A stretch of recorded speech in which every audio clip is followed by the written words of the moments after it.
Abayizi abasoba mu 10 batikiddwa oluvannyuma lw'okumaliriza amasomo g'ebyennyonyi ku ttendekero erimanyiddwa nga Kubisa Aviation College era nga abatikiddwa basabiddwa okweyisa obulungi ku mirimu singa banaaba bagifunye.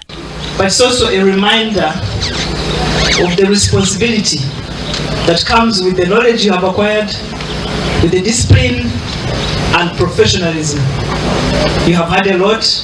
Abadde omugenyi omukulu ku mukolo guno omuwandiisi w'enkalakkalira mu kitongole eky'ebyobulambuzi Doreen Katusime yeebazizza aba Uganda Civil Aviation Authority olw'okuzimba ebisaawe by'ennyonyi ekiwa abatikkiddwa omukisa okufuna emirimu kyokka n'abasaba obutanyooma mirimu. For prioritizing the local aerodromes because that is one area that will really promote and will be the game changer for our tourism industry.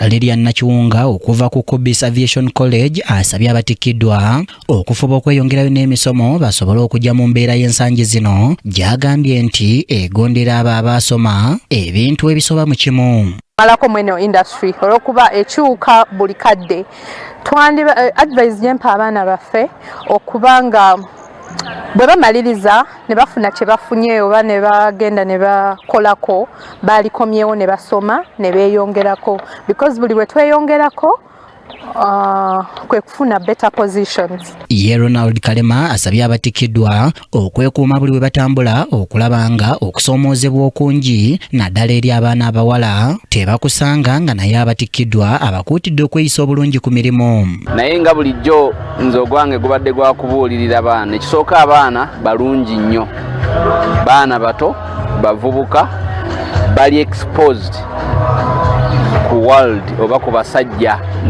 n'abakazi.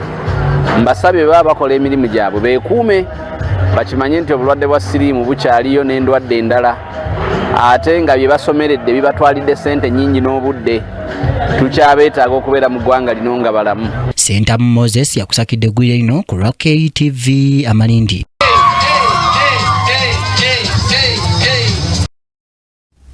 KTV